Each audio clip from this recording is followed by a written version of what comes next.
पिछले अध्याय में भगवान ने कहा कि जो ज्ञानी लोग उन्हें पुरुषोत्तम मानते हैं वे उनकी भक्ति करते हैं। यह सुनकर स्वाभाविक रूप से जिज्ञासा होती है कि जो लोग भगवान की भक्ति करते हैं और जो नहीं करते उनके स्वभाव और गुण कैसे होते हैं। इसी सवाल का उत्तर देने के लिए भगवान श्री कृष्ण भगवत गीता के 16वें अध्याय की शुरुआत करते हैं, जिसमें वे दोनों प्रकार के लोगों के लक्षण विस्तार से बताते हैं। भगवान श्री कृष्ण कहते हैं कि जो लोग दैवी संपदा से युक्त होते हैं उनके अंदर निम्नलिखित विशेषताएं होती हैं। वे भय मुक्त होते हैं और उनकी आत्मा शुद्ध होती है। वे तत्व ज्ञान को समझते हैं और सच्चाई के मार्ग पर चलते हैं। वे निस्वार्थ भाव से दान करते हैं और अपनी इंद्रियों पर संयम रखते हैं। वे भगवान, देवताओं और गुरुजनों की भक्ति करते हैं और धर्म के कार्यों में संलग्न रहते हैं। वे धर्म पालन में आने वाले कष्टों को सहते हैं और किसी को दुख नहीं पहुंचाते। वे हमेशा मीठा बोलते हैं और गलत व्यवहार पर भी क्रोधित नहीं होते।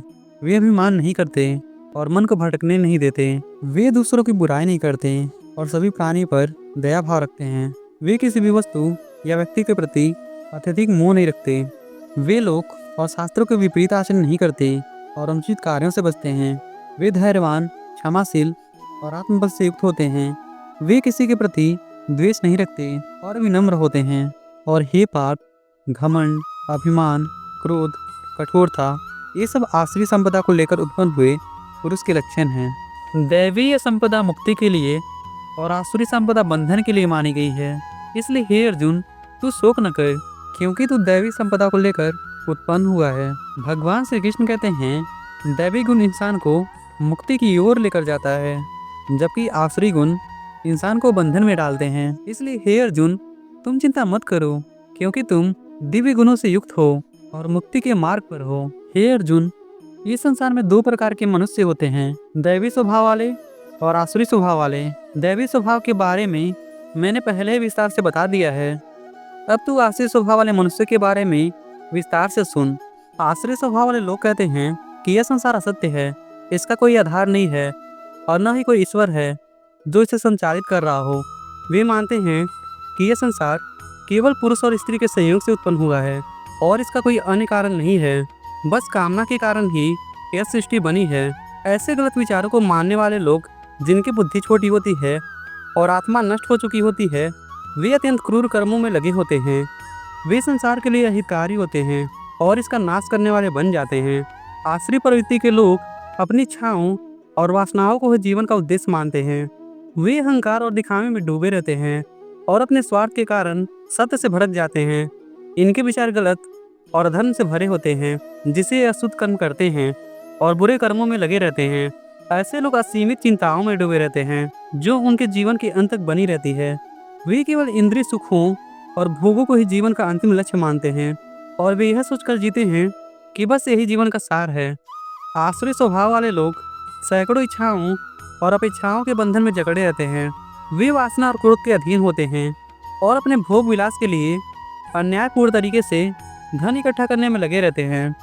ऐसे स्वभाव वाले व्यक्ति सोचते हैं, आज मैंने ये संपत्ति प्राप्त कर ली, आगे भी मैं अपनी इच्छाओं के अनुसार और प्राप्त कर लूँगा। मेरे पास ये सब कुछ है और भविष्य में भी मेरे पास और अधिक धन संपत्ति हो जाएगी। बहुत से शत्रुओं को मैंने मार डाला और दूसरे शत्रुओं को भी मैं मार डालूंगा। मैं ही ईश्वर हूँ और ईश्वर को भोगने वाला हूँ।